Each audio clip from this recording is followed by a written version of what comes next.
Under flexural member, we will going to discuss the design of laterally supported beams. So usually, pinaprevent natin kaya natin sinusuportahan laterally yung mga beams natin para maging safe siya dun sa failure natin, which is yung lateral torsional buckling natin. So yung tendency is ginagawa natin is tinutukuran natin etong mga beams natin. So let's say, meron tayong mga dalawang beams dito. So yung ginagawa natin dito is usually yung pinangtutukod natin between the two beams laterally, ito yung mga mga angle bar. So let's say, maglagay tayo dito ng angle bar. So lagay tayo dyan ng angle bar. So connect natin dyan. So, sorry na lang sa drawing natin, Next naman, susunod naman is, siyempre, if we were going to use a lateral support dito, hindi na siya mag-move laterally. Kasi nga, meron na siyang mga supports laterally. Ayan. So, yung tendency niyan is mape-prevent na natin yung lateral torsional buckling. So, yung laterally supported beam is a beam which does not laterally move nor rotate. It depends upon the kind of restraint provided by supports as well as on the loadings. When beams have adequate lateral stability of the compression flange, the only stability limit state that might prevent upon achieving maximum moment strength is local buckling in compression of the flange. So, yung tendency is mape-prevent natin yung lateral torsional buckling. Okay tayo dyan. Kasi nga, nagput tayo dyan ng lateral supports.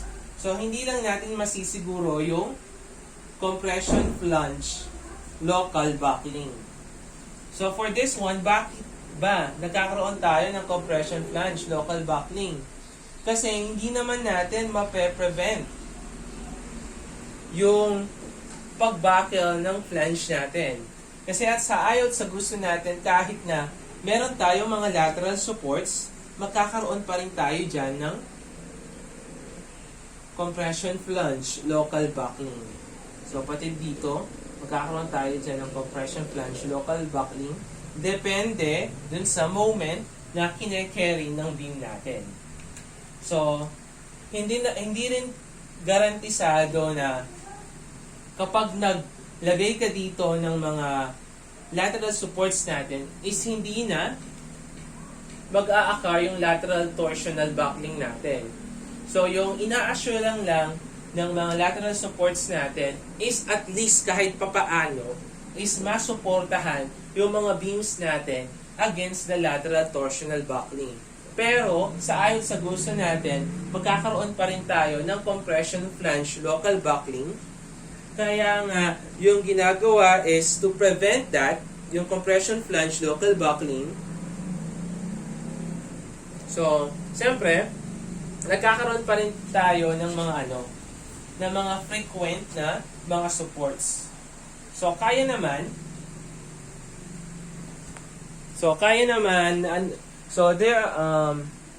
there are times na hindi talaga maano yung compression flange local buckling, not unless siguro kung sobrang sikip nung distances between sa mga lateral supports natin.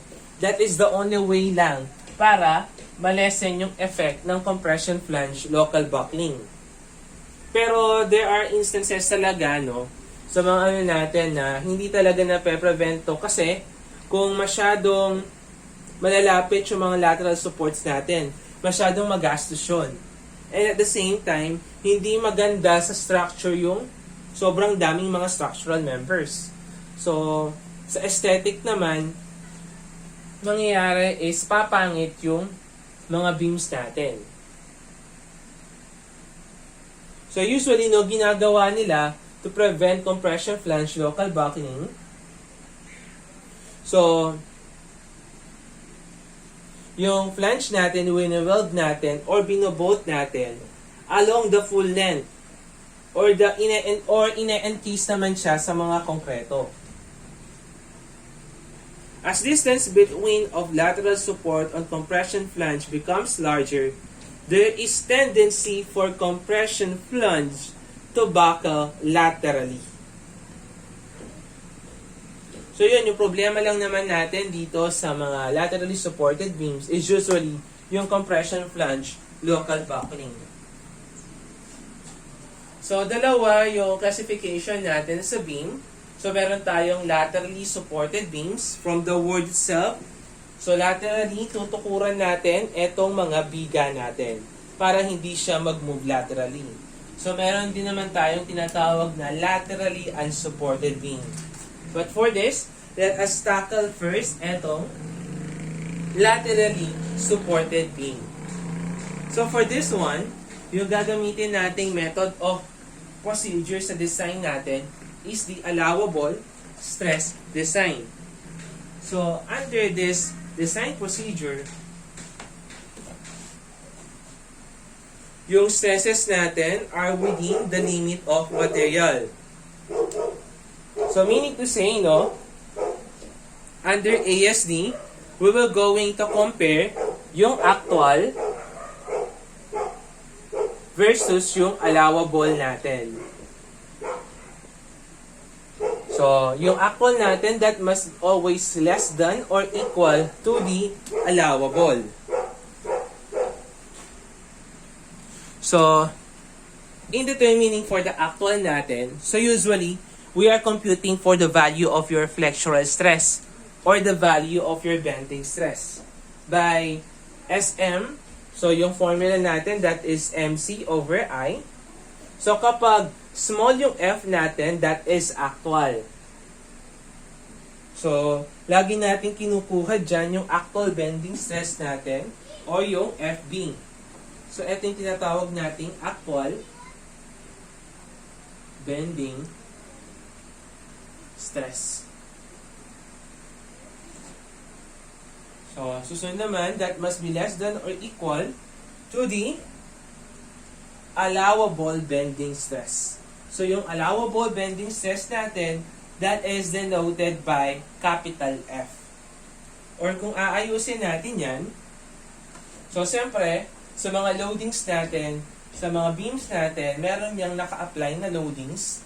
So, kung meron tayong mga loadings dyan, meron tayong value ng mga moments natin, mga maximum moment applied or the beam, o yung tinatawag nating M actual. So, yung M actual natin, that must be less than or equal to the moment capacity natin. So, yung moment capacity natin, makukuha natin yan dito sa allowable bending stress natin. So, for that one, so, etong mga actual values natin from the word self-actual, so, meaning to say, makukuha natin yung mga yan sa mga loadings natin. On the other side, sa allowable naman, makukuha natin to sa mga formulas natin or sa codes natin. So, for this one, siyempre, ito yung magiging general procedure natin sa ASD. So, we will just compare the actual to the allowable values. So, paano naman natin malalaman kung laterally supported ba yung beam natin or hindi? So, kapag naglagay tayo ng mga lateral supports, so meaning to say, etong portion na to, between the lateral supports, ito yung tinatawag natin unsupported length or yung LB natin. So, in this one, meron din tayong LB dito. And yung mga unsupported length natin, yung tinatawag nating LB. So, para malaman natin kung laterally supported ba or unsupported yung beam natin, so yung gagawin natin is kukunin muna natin yung value ng L1 natin and the value of your L2. Kailangan nating malaman yung values ng mga yan.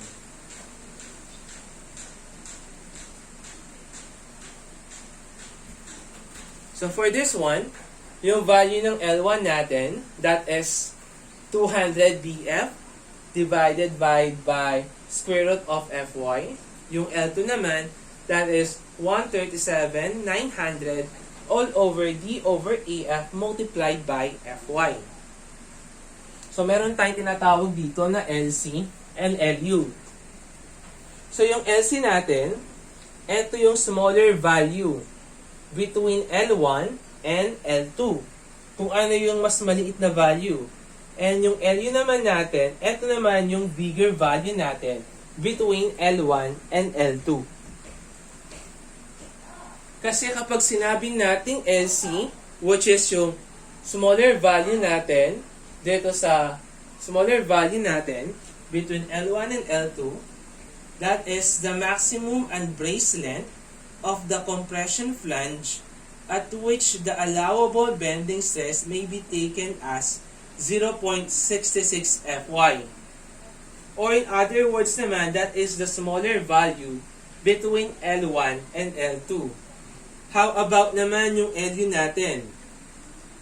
That is naman yung maximum unbraced length of the compression flange at which the allowable bending stress may be taken as 0.6 Fy. So, meaning to say, no, yung ano natin dito is, ito yung maximum unbraced length natin kapag yung allowable bending stress natin is 0.66 Fy. Samantalang yung LU naman natin, that is naman yung maximum unbraced length natin kapag yung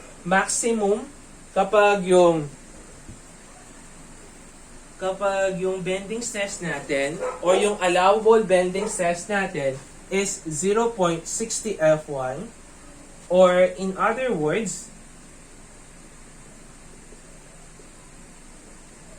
kapag 0.66 Fy yung allowable stress mo, you are under compact section. Ito. Kapag naman 0.60, you are under the non-compact section.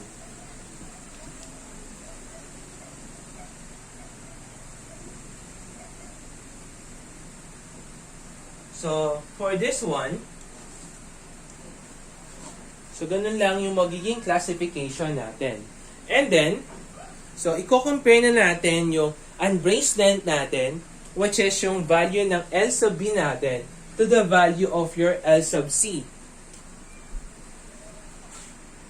So, yung dimensions natin dito sa LC and LU natin, yung mga maximum unbraced length natin, and yung LB natin is in millimeter. So, meaning to say, kung yung unbraced length mo, that is less than to the value of your maximum unbraced length when the allowable stress is 0.66 Fy, and also yung LB mo, siyempre, no, kung less than siya sa LC, mas hamak naman na mas mababa siya sa value ng LU natin. So, kapag nasatisfy etong condition na to, so meaning to say, laterally supported yung beam natin. So kapag laterally supported yung beam natin, we can use etong mga values ng mga allowable stresses natin under compact section, partially compact, and non-compact section. So first of all is the compact section. So, kanina, no, upon discussing yung nature ng beam natin, I already discussed kung bakit natin kino-consider etong width to thickness ratio ng flange natin and the width to thickness ratio ng web natin. So, for this one, so yung gagawin lang naman natin, we will going to compare that to 170 over square root of Fy.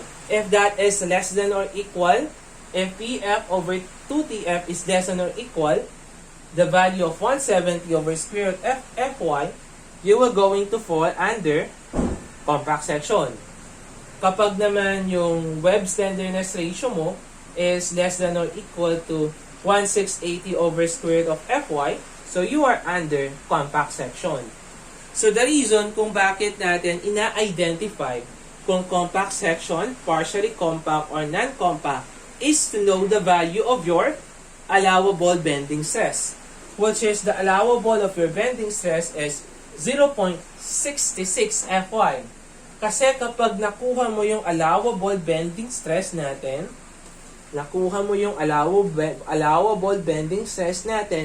mapapag-compare mo na siya sa value ng actual stress natin na na-compute natin sa mga loadings natin.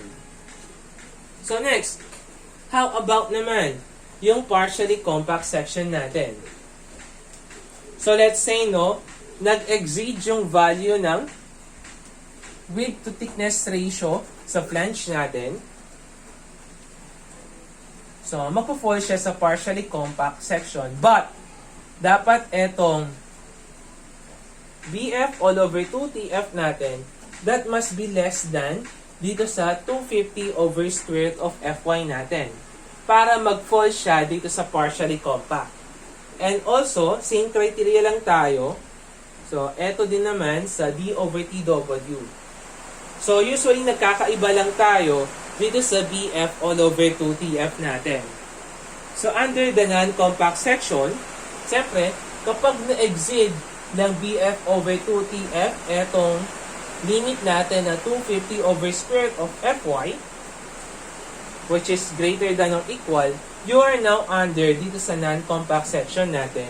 And the value of your FB is 0.60 Fy. Kapag naman partially compact, this is your formula.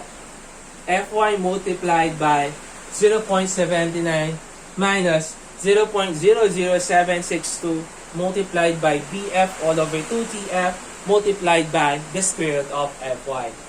So, ganun lang naman yung analysis natin dito sa laterally supported beams natin.